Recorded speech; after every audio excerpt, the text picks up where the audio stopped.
Today's date is January the 30th, 2008. It's about almost quarter till 8 o'clock p.m. Eastern Standard Time. It's about 7:43 p.m. Eastern Standard Time. And I'm going to record my diary for today, or my workout journal for today for the training for the Boston Marathon. And I want to start out by saying, actually, this is technically is yesterday's workout for the 29th of January 2008.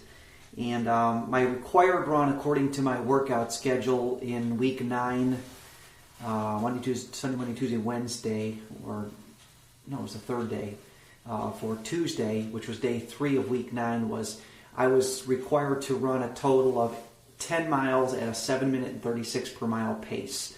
Did not quite meet up to that expectation because I'm coming down with a cold and I was very, very feeling under the weather. However, I did 90+% of that run. I burned off 1,160 calories. I ran 9.77 miles and ran for 75 minutes. So that's 1,160 calories, 9.77 miles, 75 minutes. I wore my Nike shorts, or my Nike Shocks, and my red shorts. And I had I'm not going to do the individual breakdown, but I'll say I ran 15 minutes at 7 miles per hour, 58 minutes at 8.0 miles per hour, and 2 minutes at 8.5 miles per hour.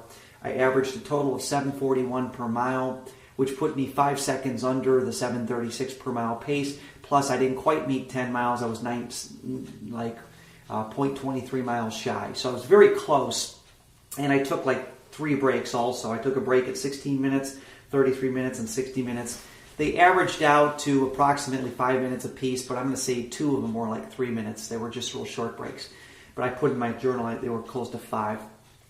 I put on here recap. Overall, you did good. You missed your goal of 10 miles at a 7:36 pace, but not by much. I also put you were very exhausted during this run, especially in the first 45 minutes. That's why you had to lower the speed down to 7.0 miles per hour. The previous day was an intense run, which is probably why this run posed some difficulty for you. Good job, Steve, smiley face. And I actually put results recorded into journal on January 30th, 2008 at 3:25 p.m. That's when I recorded these into my journal because I was so tired last night. It was almost 12 midnight. The time that I ran from, including my breaks, was 10:23 to 11:50 p.m. Eastern Standard Time, so it was very close to bedtime, but I stayed up later. I want to also say I drank 5 beers early in the morning, which would have been almost a 24-hour period before I actually ran. It was like technically the 29th at around 12 a.m. or so, or between 12 and 1 a.m. I drank 5 Old Milwaukee Lights. The beer is going to stop drinking. I'm going to stop the beer drinking the 1st of February. Gives me 2 months and 3 weeks to train without alcohol in my system. I definitely can't be doing that. I've been under the weather. I don't know if I said this a second ago, but I've been not feeling real good. Got a cold. I've got to run at a 5:51 pace for 3 miles. I have to do a 5 minutes and 51 seconds per mile. Take a 400 meter break, I believe. It's either a 400 or 800 meter break. Walk or a slow run, and then go back and do that. And I have to do 3 miles of that.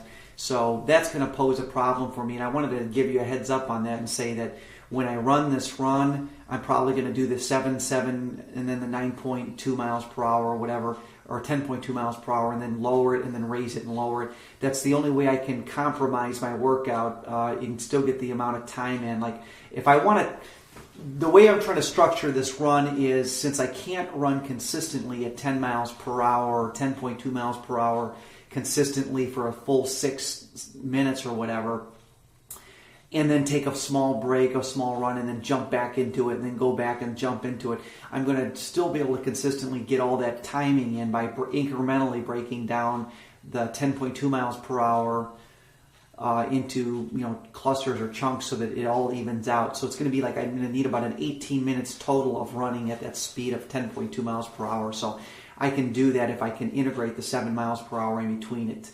I've said this before, this is the key to anaerobic or lactate threshold building, and I don't need to repeat it again, but just look at my previous videos that I've talked about this issue before.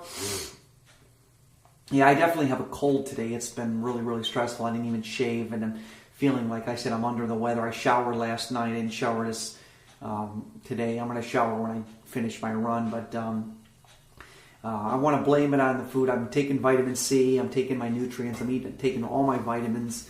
But this is the season for getting sick, and there are so many times I want to kind of give you a heads up on how I feel about this issue of wanting to give up.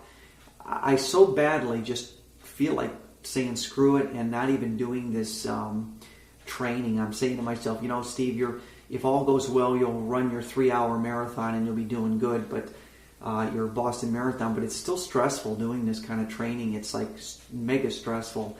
And then I see these fat, lazy lard asses that go to McDonald's and eat their big fat asses, and they got more money in the bank than I do, and they got more social status than I do as far as, maybe friends or stuff like that. And I shouldn't integrate this mentality in my thinking, but I see this all the time, the laziness of people in general, and I'm asking myself, well, why am I doing this physical fitness? And I came to a conclusion that just being able to run a 3-hour marathon, which I don't expect you guys in any way, shape, or form to try to accomplish, puts me in the top 1,500 people in this country that can do this. Now, last year there were 7,000 people that ran marathons under 3 hours, but it was a little bit subjective to the fact that these are multiple entries into multiple marathons.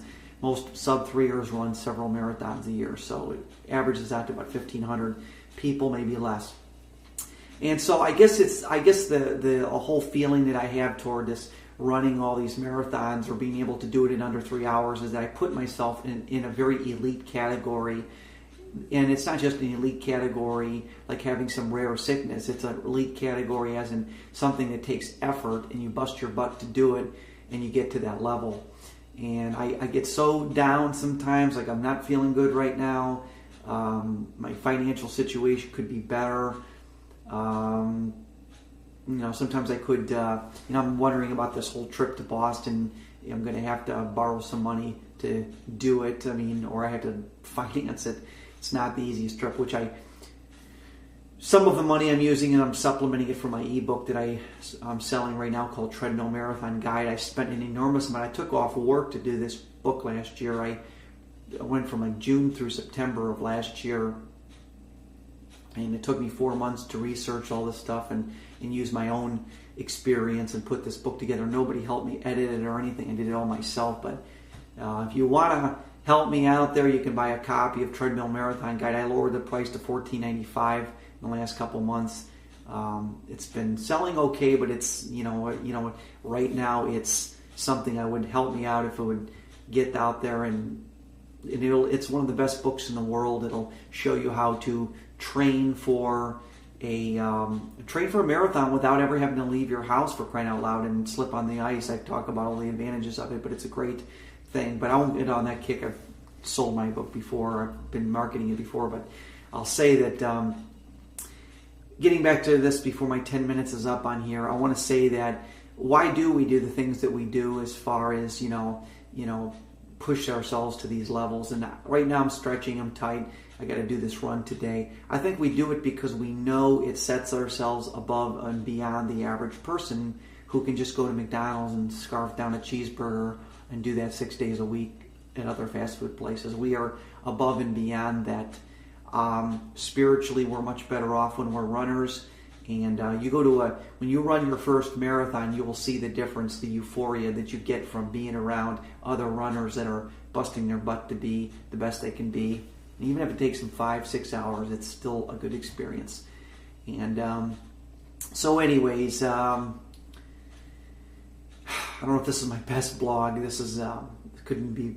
I've done better blogs than this, but I'm kind of under the weather and I'm just rambling on. So I'm going to get out of here real quick.